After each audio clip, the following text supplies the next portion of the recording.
Hai semuanya, Assalamualaikum warahmatullahi wabarakatuh. Apa kabar teman-teman semua? Nah, aktivitas hari ini di pagi hari tadi aku ada pesanan kue ulang tahun ya. Temanya itu kayak bumils gitu ya. Itu dari Fondan. Nah, itu usaha sampingan aku ya, usaha utamaku sih sebenarnya teman-teman. Kecil-kecilan. Nah, ini tuh kebetulan karena hari Minggu suamiku ngajakin jalan-jalan keluar biar refresh ya karena semingguan dia udah kerja. Nah, jadi tuh kita jalan-jalannya ke mall hari ini dan kebetulan ini tuh sandal aku tuh putus di sini teman-teman. Mungkin udah rezekinya kali ya buat ganti sandal. Nah, tadi aku beli sandalnya tuh yang murah meriah aja.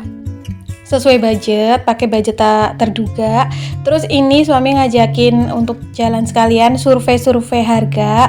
Barangkali di sini harga sembakonya murah, nanti untuk kayak belanja bulanannya bulan depan bisa di sini.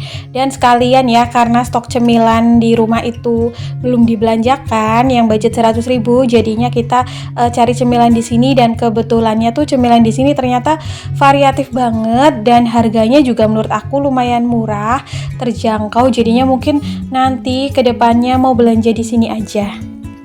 Oh ya teman-teman, sekalian aku belanja, sekalian juga aku mau sharing tentang gaya hidup minimalis lagi ya. Jadi ini tentang barang. Beberapa teman-teman dari di IG maupun di YouTube itu sering banget komen tentang banyaknya barang yang dimiliki di rumah ya. Jadi sekalian aku belanja, sekalian aku sharing aja ya biar nggak bosen. Semenjak aku menerapkan gaya hidup minimalis, aku mempunyai perspektif lebih sedikit lebih baik. Kenapa lebih baik? Karena dengan barang-barang yang sedikit, kita jadi tidak banyak pilihan. Artinya, setiap barang yang kita miliki itu spesial, setiap barang yang kita miliki itu favorit kita dan kita jadi nggak lama untuk memilih barang-barang tersebut.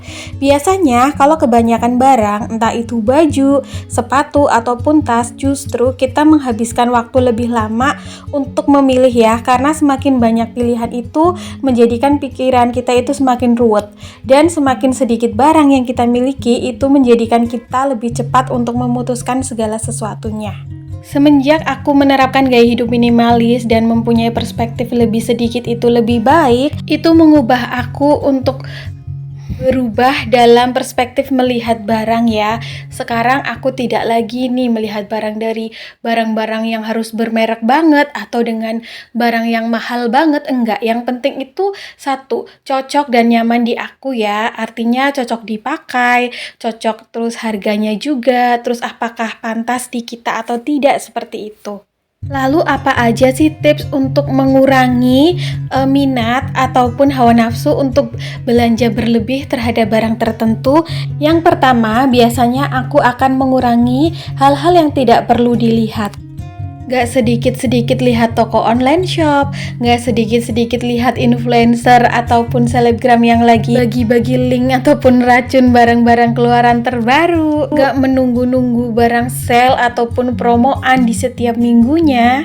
Karena dengan mengurangi aktivitas berselancar di dunia maya akan mengurangi pula minat ataupun nafsu untuk berbelanja juga.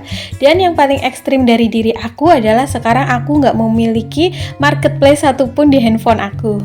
Sebenarnya sah-sah aja sih berbelanja secara online karena mungkin untuk beberapa barang itu akan lebih murah ya. Tapi di sini tuh karena aku orangnya kadang-kadang nggak bisa menahan nafsu ataupun keinginan untuk berbelanja yang lain-lain, dan biasanya kalau sekali buka window shopping itu akan berkelanjutan sampai beberapa jam kemudian sampai nggak inget waktu, jadi aku lebih memutuskan untuk menghindarinya. Tips yang kedua, biasanya aku akan unfollow sementara influencer-influencer yang sedang tebar-tebar racun untuk barang-barang terbaru ya.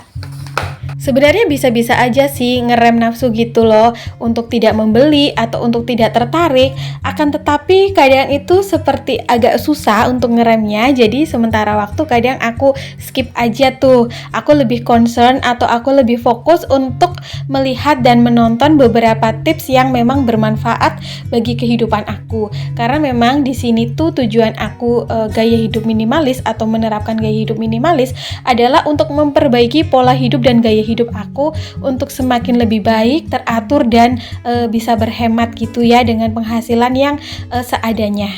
Apalagi di sini aku sudah mencoba untuk mengurangi beberapa barang yang ada di rumah, hidup dengan barang-barang seadanya. Makanya aku nggak mau menambah lagi nih barang-barang di rumah aku maupun beban-beban yang ada di pikiran aku. Pokoknya semuanya inginnya yang simple-simple aja. Selama barang-barang di rumah itu masih ada fungsinya dan bisa digunakan dengan baik, makanya aku nggak akan mengganti ataupun menambah barang apapun. Karena memang ada tujuan yang ingin diwujudkan ya, makanya juga perlu usaha. Tips yang ketiga untuk bisa menahan diri dari berbelanja berlebih atau mempunyai mindset lebih sedikit lebih baik adalah dengan terus mengkoreksi diri. Jadi udah bisa membedakan nih, ini barang buat aku ini merupakan kebutuhan atau keinginan. Terus ini barang ini di aku ini cocok apa enggak? Di keluargaku cocok atau enggak? Di rumahku cocok atau enggak? Ataupun kalau mau naruh di rumah itu ada tempatnya apa enggak? Ada fungsinya untukku atau enggak? Jadi dengan seperti itu kita akan lebih aware ya dengan keadaan diri, dengan kebutuhan diri sendiri gitu. Karena kalau kehidupan kita terus-menerus mengikuti nafsu atau keinginan kita, itu nggak akan pernah ada habisnya. Karena setiap bulan itu pasti ada keluaran barang-barang terbaru, model-model terbaru, merek-merek model terbaru, yang lebih canggih, yang lebih up to date, yang lebih cantik pastinya. Namun barang-barang tersebut apakah memang dibutuhkan di dalam keluarga kita secara urgent atau darurat, emang butuh banget atau enggak sih sebenarnya? Apa hanya cuma ikut-ikutan tren aja nih? Tips berikutnya agar bisa mengubah mindset kita untuk hidup dengan barang secukupnya, lebih sedikit lebih baik adalah dengan melakukan decluttering. Decluttering akan mengubah pola pikir kita dan kita semakin akan mengenali diri kita sendiri. Dengan menyortir barang-barang yang ada di rumah, baik itu perabotan rumah tangga, pakaian, ataupun barang-barang fashion lainnya, kita akan tahu sisa beberapa barang yang hanya akan tinggal dengan kita ya.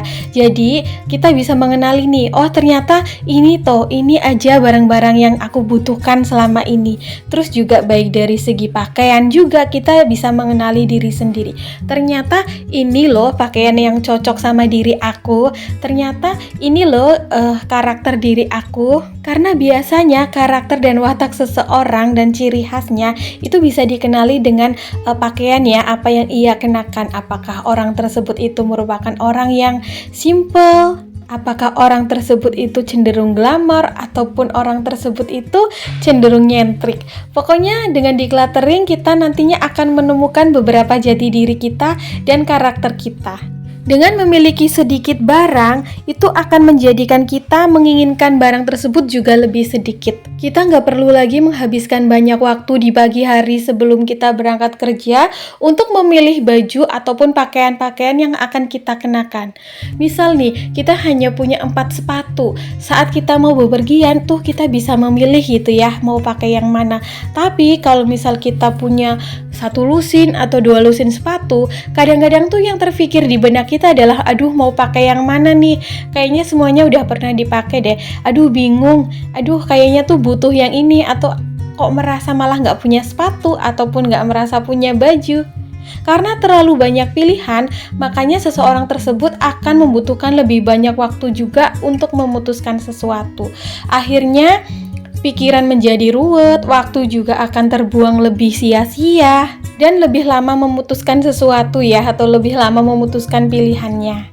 Disiplin mengembalikan barang-barang yang telah kita pakai ke tempatnya atau ke rumahnya masing-masing itu juga bisa menjadikan gaya hidup minimalis ini lebih mindfulness, lebih teratur. Hati kita juga jadi lebih tenang karena melihat segala sesuatunya itu tertata dengan baik dan dengan rapi. Kita juga nggak perlu nyari-nyari barang tersebut di mana atau tertumpuk dengan barang apa, karena setiap kita pakai itu sudah ditempatkan atau dikembalikan ke tempatnya masing-masing. Lalu tips yang terakhir adalah abaikan penilaian orang lain dan jadi diri sendiri. Kita hidup ini di dunia itu hanya sekali, jadi apa yang kita pakai harus yang benar-benar kita nyaman ya. Kehidupan kita itu untuk kenyamanan diri kita sendiri. Kita hidup bukan untuk memuaskan atau memanjakan mata orang lain. Nah seperti itu teman-teman tips dari aku ya. Sekalian tadi belanjanya udah selesai, aku juga udah tempatkan snack ataupun jatah jajan jajan ya ke tempatnya atau ke storage box-nya.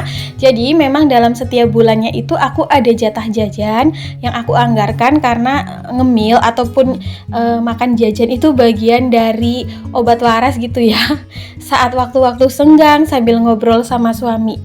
Aku udah pernah sharing budget jajanku itu dalam 1 bulan itu 300.000. Jadi yang biasanya 100.000 itu untuk khusus beli cemilan kering-kering, lalu yang 200.000 itu dibagi menjadi 4 minggu. Biasanya dalam 1 minggunya itu akan kena budget 50.000. Bisa buat jajan bakso ataupun makan di luar yang murah meriah ya. Yang penting itu quality time-nya. Nah teman-teman, ini tuh udah sore, jadinya aku mau masak aja karena tadi pas aku jalan-jalan itu udah sempet makan di luar, jadinya pas ini buat makan malamnya harus masak sendiri ya, harus disiplin dengan aturan yang sudah dibikin sendiri. Biar apa? Biar tujuan keuangan rumah tangganya itu bisa tercapai. Nah jadi aku mau masak yang simple aja. Kebetulan aku tuh punya stokan telur rebus. Jadi ini mau aku masak menjadi telur balado gitu ya. Gampang, yang gampang-gampang aja deh. Ini telur rebusnya aku tusuk-tusuk, jadinya nanti pas mau digoreng gak meleduk gitu loh teman-teman. Gak meletus maksudnya. Untuk pendampingnya aku goreng tahu aja. Karena seharian itu udah keluar gitu ya, aktivitas di luar, jadi lumayan capek. Hari ini masaknya yang simple aja kayak gini. Kalau nanti pengen sayur tinggal ngelalap timun aja. Nah ini si tahunya udah mateng, ini si telurnya juga udah aku goreng, tinggal dimasak aja. Hidup berdua dengan suami itu menjadikan aku untuk tetap selalu rutin memasak ya, karena kesehatan keluarga kita itu ya kita yang nanggung, kita yang bertanggung jawab, karena kita juga sebagai istri yang harus pinter-pinter memberikan asupan dan nilai gizi setiap harinya. Nah ini seperti biasanya, biar efisien aku pas lagi masak sekalian nyambi-nyambi perabotan yang kotor ini dicuci ya, selama bisa disambi gitu. Dari hidup minimalis ini, aku juga menerapkan pola hidupku itu yang praktis dan gampang, simple-simple aja, nggak usah dibikin ribet segala sesuatunya. Kalaupun ada beberapa hal yang terjadi yang di luar jangkauan pikiran kita, aku anggap itu ya bukan kapasitas aku, bukan urusanku gitu. Nah ini untuk bumbu telur baladonya seperti biasa, cuma cabai merah, bawang merah, bawang putih sama tomat. Untuk menghaluskannya tadi aku diulek, cuman bumbunya itu direbus dulu biar gampang nguleknya. Terus langsung aja dimasukin telur rebus yang udah digoreng ya, biar enak, biar ada kulitnya gitu. Udah tinggal dikasih bumbu dasar seperti garam, gula merah sama kaldu bubuk. Nah ini udah mateng, jadi masaknya tuh kayak bentaran aja, praktis banget. Cuman ini tuh enak buat dimakan malam ya, yang simple tapi ini langsung habis. Biasanya aku juga kalau masak itu langsung habis ya teman-teman. Jadi nggak ada makanan yang nyisa gitu loh di tudung saji. Biar enak aja gitu sekali makan pas makanannya hangat. Nah teman-teman, kayaknya sampai di sini dulu ya video aku hari ini. Mudah-mudahan apa yang aku sharing ini bermanfaat. Mohon maaf bila ada kesalahan kata maupun perbuatan. See you next video. Assalamualaikum.